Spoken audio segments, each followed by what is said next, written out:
Hello friends, welcome to my channel Garvit coaching institute. आज का जो हमारा टॉपिक है वो ऑप्टिकल फाइबर या फाइबर ऑप्टिक्स के ऊपर है। तो आज इस टॉपिक में हम डिस्कस करेंगे कि ऑप्टिकल फाइबर होता क्या है, स्ट्रक्चर क्या है, और क्लैड और शीट क्या होता है और किस काम के यूजफुल, किस यूजफुल के लिए क्या यूज है। तो सबसे पहले first of all optical fibre या फाइबर ऑप्टिक्स ये थी technology related to the transportation of energy from one place to another place. It is use for communication. ये जो आपका ऑप्टिकल फाइबर है कम्युनिकेशन के लिए यूज किया जाता है थ्रू द लाइट सिग्नल, यानी कि लाइट सिग्नल के थ्रू, यही कह सकते हैं आप लेजर लाइट के थ्रू। क्या होता है इसका स्ट्रक्चर देख लेते हैं। ये तीन पार्ट में होता है आपका। सेंटर पार्ट जिसे हमें कोर बोलते हैं, उससे ऊपर क्लैडिंग और सबसे ऊपर शीट, राइट, तीन के। और it is based on the principle of total internal reflection, यानी कि टीआईआर पे बेस होता है। तो बिल्कुल बेसिक बताऊंगा आपको। जैसा आपने देखा है रिफिल, जो पेन का रिफिल आप देख रहे हैं, इसमें भी तीन पार्ट से है।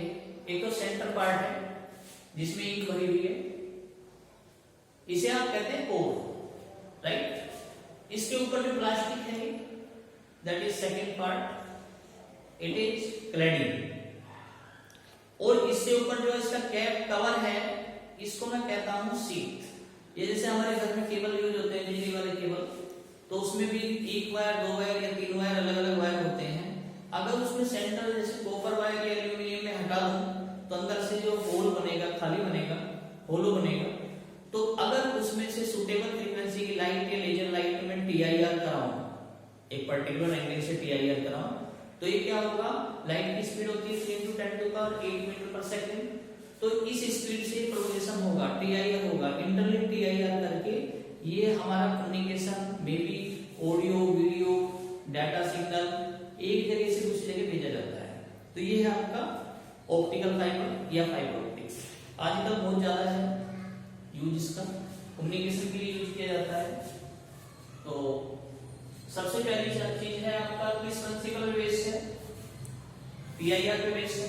टीआईआर का मतलब क्या है, जैसे एक पर्टिकुलर एंगल पे, सुटेबल एंगल पे आप लाइट लेजर बीम डालते हैं तो इसकी ऑप्टिक एक्सिस, सपोज ये वाला इसकी ऑप्टिक एक्सिस है O पॉइंट्स। जब एक मीडियम से दूसरे मीडियम में जाता है तो according to sine Snell's law it become change. तो एक मीडियम तो आपका आउटसाइड के लिए है, सपोज एयर के लिए है, एयर के लिए मैंने माना है N0, यानी कि रिफ्रैक्टिव इंडेक्स ऑफ आउटसाइड। और ये जो आपका कोर है इसके लिए रिफ्रैक्टिव इंडेक्स मैंने लिया है N1। तो जब एक मीडियम से N0 से N1 में जाएगा तो आप देख रहे हैं इस सरफेस पे टकराएगा। ये सेकंड सरफेस है आपका क्लैडिंग वाला, और इससे टर्न अप हो जाएगा। टर्न होके फिर यहाँ पे क्लैडिंग पे फिर टर्न अप।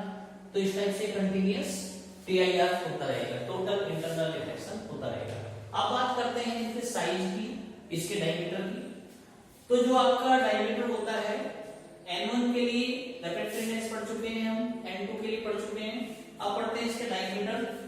जो आपका कोर का डायमीटर होता है वो होता है 5 to 100 μm, यानी कि माइक्रोमीटर। या मैं लिख सकता हूं 5 to 100 into 10⁻⁻6 मीटर, यानी कि ऐसा स्केल जो -6 से मेजर होता है, that is micrometre. Okay, cladding के लिए ये आपका है अप्रोक्स 125 mm माइक्रोमीटर। शीट के लिए अप्रोक्स 200 mm। तो ये समझ में आ गया आपको, कोर, क्लैडिंग, और इसके ऊपर जो होता है ये होता है, इसे कहते हैं हार्ड मटेरियल, प्लास्टिक और फाइबर, ग्लास से बना है, दैट इज शीट। यहाँ पे इसका सिंबल दिया हुआ है किस टाइप से स्ट्रक्चर होती है। सेंटर में तो आपका सेंटर क्या होता है, जैसे मैंने अभी आपको दिखाया था, सेंटर को क्या, सेंटर पार्ट को क्या कहते हैं, कोर। सेंटर को क्या कहते हैं, जो आप जिसमें इंक, जो इंक है आपकी, इस पार्ट को कहें कोर। इसके लिए मैंने रिफ्रैक्टिव इंडेक्स लिया है N1, और इसके ऊपर जो प्लास्टिक है जिसमें इंक है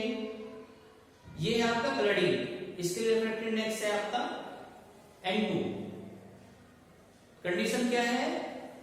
रेफ्रेक्टिव इंडेक्स कोर का ज्यादा होना चाहिए। It means N1 is greater than N2, otherwise TIR नहीं होगा। आप क्या मानते हैं, इस चीज को जानते भी हैं कि अगर रेफ्रेक्टिव इंडेक्स ज्यादा है तो स्पीड ऑफ लाइट कम होगी उसमें, और अगर कम है रेफ्रेक्टिव इंडेक्स तो ज्यादा होगी, राइट। और इससे ऊपर, सबसे ऊपर क्या लिया है? सबसे ऊपर है शीट जिसमें कवर है। तो यहाँ पे सिंबल भी दिया गया है इसका। अलग अलग 3 पार्ट है टोटल, और ये कम्युनिकेशन के लिए यूज होता है। सेंटर पार्ट कोर, इससे ऊपर जिसका रिफ्रैक्टिव इंडेक्स अलग होता है, कोर का रिफ्रैक्टिव इंडेक्स अलग है इसलिए N1 पढ़ते हैं इसे। क्लैडिंग का रिफ्रैक्टिव इंडेक्स अलग है इसे N2 पढ़ते हैं।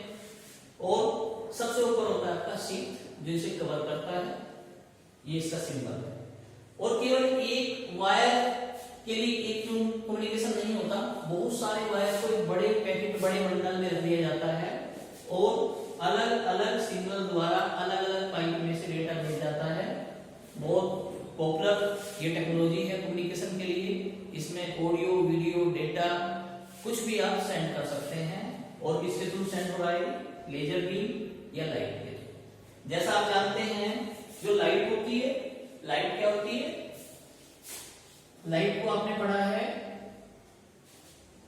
Wave nature as well as particle nature, मेरे लास्ट लेक्चर में भी डिस्कस किया था मैंने। तो it behave dual nature, it behave as wave as well as particle. यानी कि क्या हो रहा है?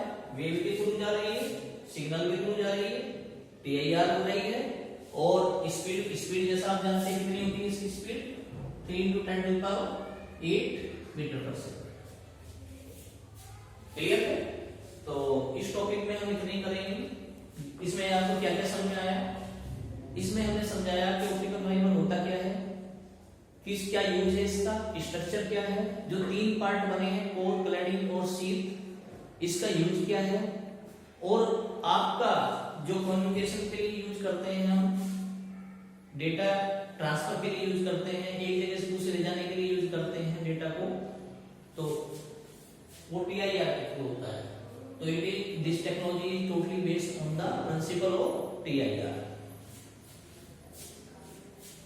आपको अगर ये अच्छा लगा हो तो इसे लाइक करें, शेयर करें, कमेंट्स करें और चैनल को सब्सक्राइब करें। Thank you.